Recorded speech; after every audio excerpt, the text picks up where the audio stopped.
Good morning, champs. Let's understand reaction kinetics. First, we need to understand what a reaction rate is. So, the reaction rate of a species I is equal to the change of the concentration of the species I with respect to time. Depending on the textbooks you are using, you might also stumble upon the following expression.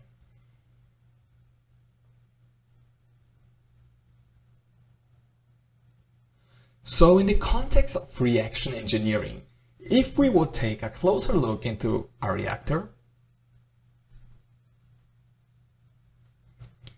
and we would have a molar flow rate of a species A and a molar flow rate of a species B, with a given chemical reaction where A and B react to our products P and Q. So with the reaction rate, we would understand more about the exiting molar flows, which are the molar flow rate of our product P, the molar flow rate of the product Q, as well as the unconverted amount of A and B. So we would still have a molar flow rate of A as well as B. So to determine the reaction rate, we first need to take a closer look into the chemical equation.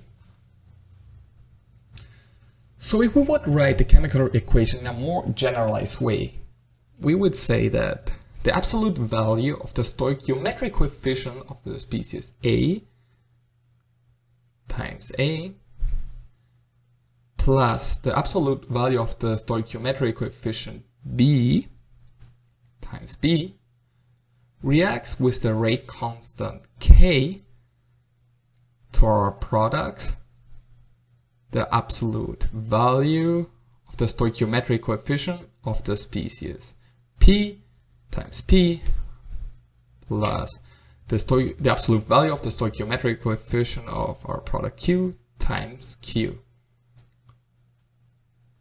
So on the left side of the reaction, we would have our reactants. And on our right side of the equation, we would have our products. So you should know that the stoichiometric coefficients of the reactants are always negative. Let me write that down for you.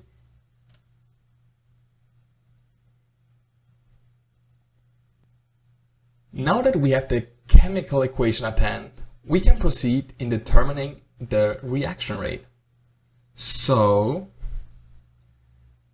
the reaction rate of a species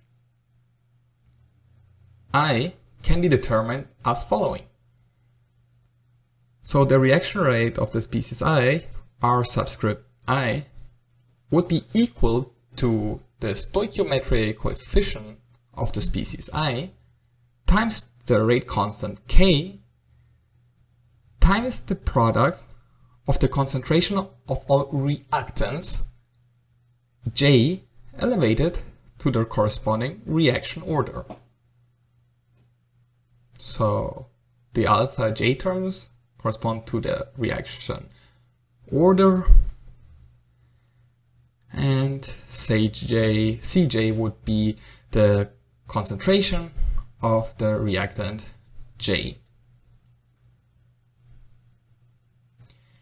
If we want to determine the reaction rate of the species A, this would be equal to the stoichiometric coefficient of the species A times the rate constant K times the product of the concentration of our reactants, which is Ca and Cb, elevated to their corresponding reaction order, which is alpha A and alpha B.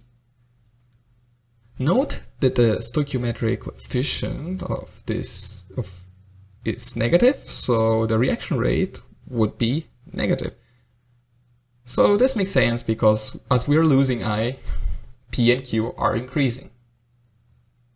Now, if we want to determine the reaction rate of the species P, this would equal to the stoichiometric coefficient P times the rate constant K times, again, the product of the reactants, which still is Ca and Cb, elevated to their corresponding reaction order, which is alpha A and alpha B.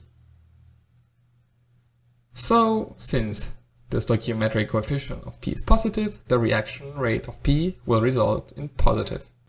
So let's apply what we just learned into some examples. In the following, we are being asked to determine the reaction rate for the species B. As we can see, we have a reaction where A and B react to P with a rate constant K.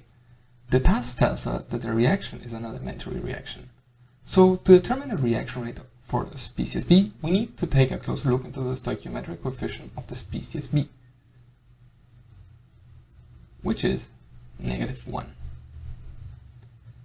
So the reaction rate of the species B will result in the stoichiometric coefficient of the species B, which is -1, times the rate constant K, times the product of the concentration of the reactants, Ca, times Cb, elevated with their corresponding reaction order. So Cl elevated to alpha A and Cb elevated to alpha B. So the task specifies that we have an elementary reaction here. So for elementary reactions, the reaction order alpha of the species I is equal to the absolute value of the stoichiometric coefficient of the species I. So in this case, the reaction order of species A is equal to the absolute value of the stoichiometric coefficient of the species A, which is the absolute value of -1, which will result in 1.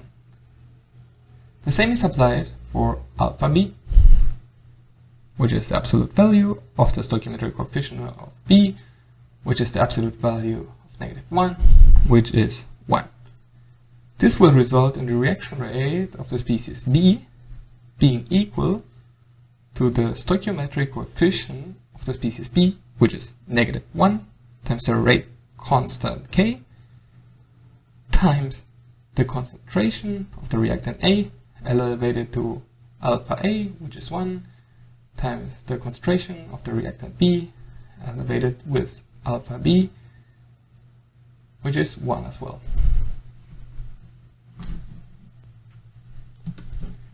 In the next task, we need to determine the reaction rate of the species A and B. Again, we are presented with the assumption of an elementary reaction.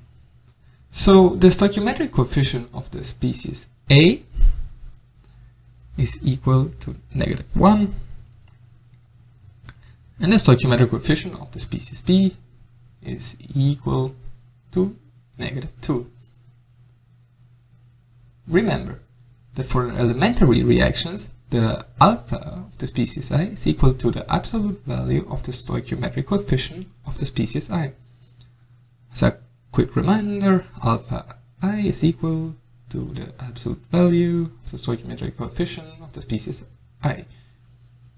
This will result in alpha A being the absolute value of the stoichiometric coefficient of the species A, which is -1, resulting in +1. Alpha B would be equal to the absolute value of the stoichiometric coefficient of the species B, which is -2, resulting in +2. So, for the reaction rate of the species A, the result would be equal to the stoichiometric coefficient of the species A, which is -1, times the rate constant K, times the product of the concentration of the reactants, Ca and Cb, elevated to alpha A, which is 1, and Cb elevated with alpha B, which is 2. For the reaction rate of the species B, it would be equal to the stoichiometric coefficient of the species B, which is -2, times the rate constant K, times the product of the concentration of the reactants, which is Ca times Cb, well, Ca elevated alpha A, which is 1, and Cb elevated alpha B, which is 2.